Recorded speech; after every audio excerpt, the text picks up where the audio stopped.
we don't expand our imagination, justification for being what you are.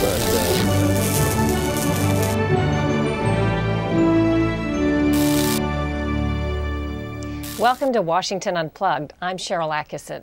The investigation continues into the bombing attempt in New York City. Was the would-be bomber Faisal Shahzad connected to the Taliban in Pakistan? And is Pakistan cooperating with the U.S. in the probe? CBS News reporter Farhan Bokhari joins me with the latest now from Islamabad. Thank you for joining us.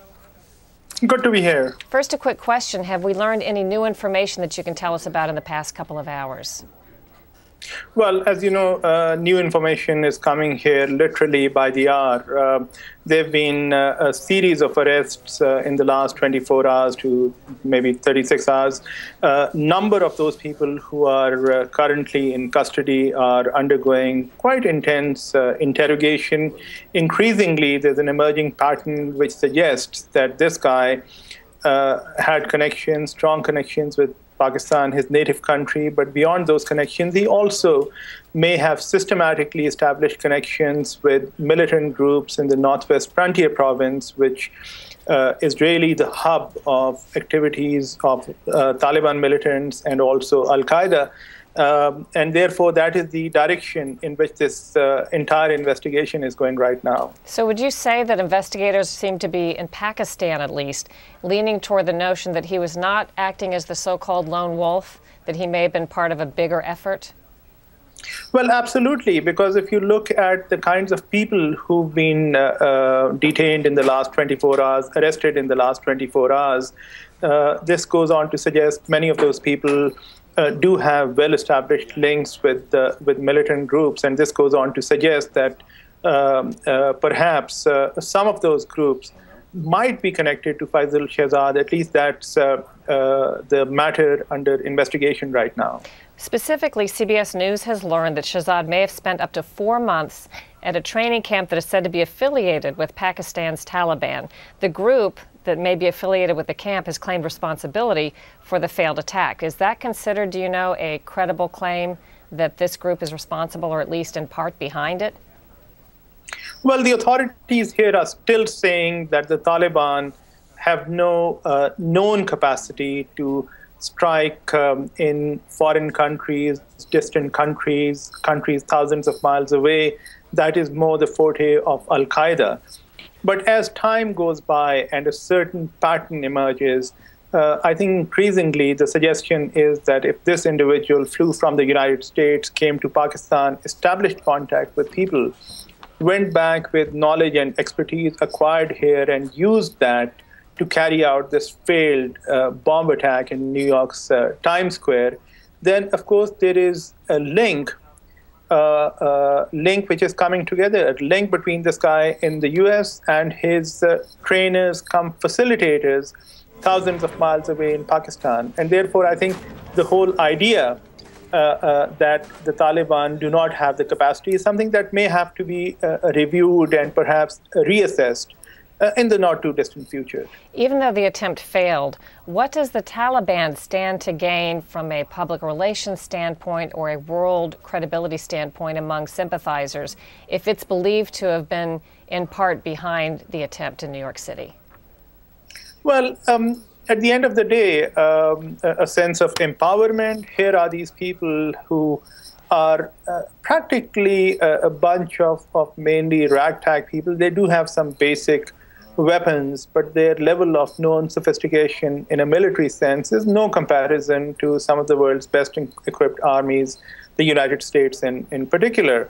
Therefore, here you have these people trying to convince themselves and their followers that they are capable of carrying out an attack or at least an attempt of this kind in the heart of the United States. For them, this is a near big achievement, and perhaps they'll try to do something similar in future as well. So the sense is that at least they've acquired the capacity to pull something like this off.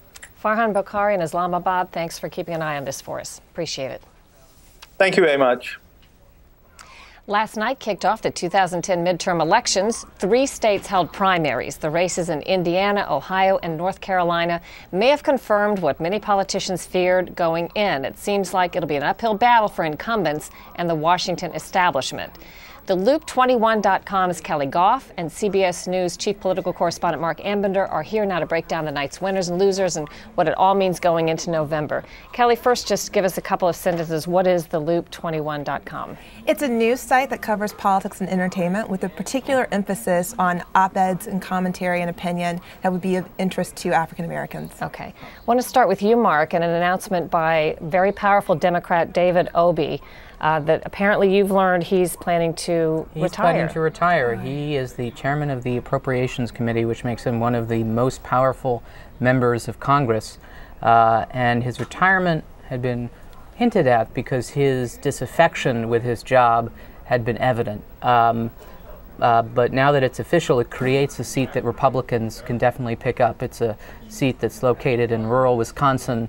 Barack Obama and John McCain did pretty much, did fairly even in the seat. So it opens up a seat, but symbolically, it also may send a signal to some other Democrats who are on the fence about retiring as well. That they may want to also jump over? I mean, if David Obey is doing it, it might be that time for them to do it as well. What do you think, Kelly? It's worth noting too, Cheryl, that this is actually the person who's most likely to win the seat now is Sean Duffy, who's been anointed as a rising star in the GOP. He's best known by some people in my generation for being a cast member on The Real World, as is his wife, and they've really become darlings of the conservative GOP establishment. Sarah Palin actually picked him as one of her candidates, gave him some money. She hasn't given a lot out, which has been written about, and so she sort of picked him, and some others have, as a rising conservative star. This is a seat that Republicans would love to have. All right, well then let's look back at something that's already happened, the primaries last night. Ohio is often considered sort of a bellwether state, and they had, five races opened up, 5 seats? Primaries and 5 seats? They had an important Senate primary and several House primaries. Okay. In the Senate primary, Republican primary, was foreordained Rob Portman, the former Bush administration official, former congressman, will be the Republican nominee. Democratic nominee will be Lee Fisher, the lieutenant governor. What's interesting, though, about the Fisher victory is that the margin over the Secretary of State, who was running in the primary, was 10 percentage points, which means that 45% of Democrats voting in the primary cast a vote against the primary winner, and that's a margin that's less than Democrats in Washington had wanted. It's a sign of the times, which is that the Democratic base is somewhat disaffected with the candidates that are anointed by the party chiefs in Washington. And that's not the only problem that Democrats have in Ohio, which is one of them being that Secretary of State Brunner, who came in very close behind the winner of that race, which was pretty acrimonious, said blatantly on the campaign trail she would not campaign for him if he won, which is not exactly a way to build unity going ahead into what's sure to be a tough race in the general election. Any other surprises or things of noteworthy comment in Ohio? Well, I think the whole noteworthy sort of takeaway from last night in general is that we've had the year of the woman, we've had the year of the Republican Revolution. This was really supposed to be the year of the anti-incumbency, the year of the Tea Party Revolution, and it really didn't pan out last night in the primary. Now, that remains to be seen what's going to happen in the general, but all in all, we saw incumbents win these races. Even when they were tight races, they ultimately won them. You agree? I agree. I do think the competitiveness of the races and the margin of victory. I mean, you switch to a state like Indiana, where Dan Coates won the Republican nominee for Senate. 3 out of every 5 Republican voters, didn't choose him. There were several other candidates, and there's a reason why these races are attracting fairly credible, well-funded challengers. Usually, though, the benefits of incumbency are enough to get over the hump. But we'll see. I mean, it is true that there were no major upsets last night, and had there been some upsets, it probably would create a number of upset stomachs for party leaders here in Washington. Both of you watch this a lot more carefully than I do, but I would think the upsets would not necessarily be among Democrats beating other Democratic incumbents and Republicans beating other Republican incumbents. It's going to be when the Democrats are matched against the Republicans in the general. Is that a wrong way of thinking? No, I think that that's actually a pretty smart way of thinking.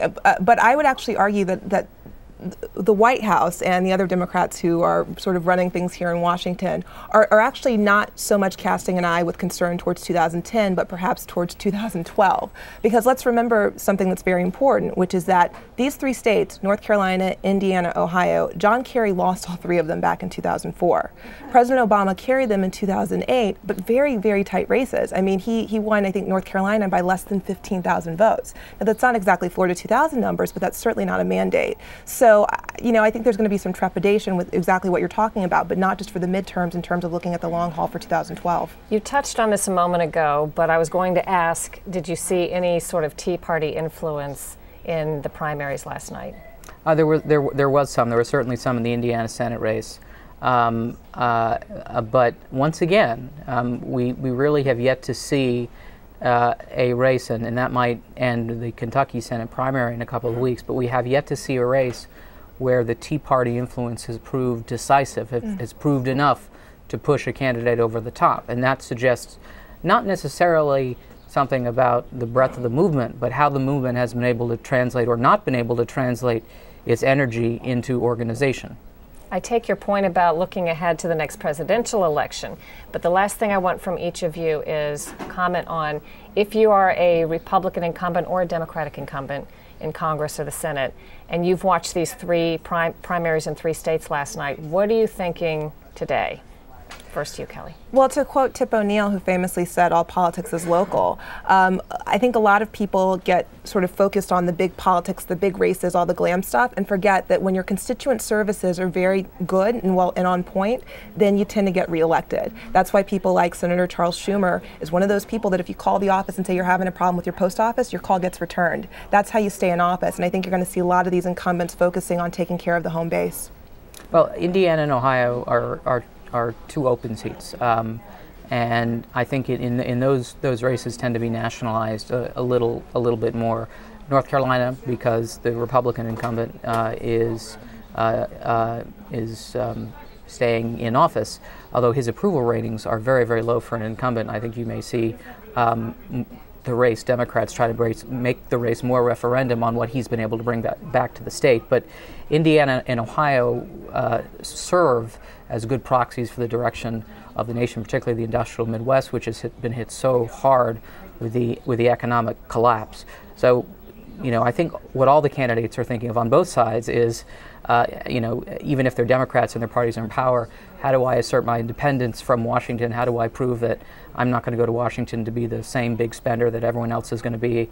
At the same time, how do I keep my party faithful in line in an election year when the bases tend to vote and the middle tends to stay home? All right. Thanks so much, Marc Ambinder, our political consultant, and Kelly Goff from theloop21.com. Great job. And that's it for Washington Unplugged. I'm Cheryl Atkinson. Check out my Follow the Money reports on the CBS Evening News with Katie Couric. We'll see you next time.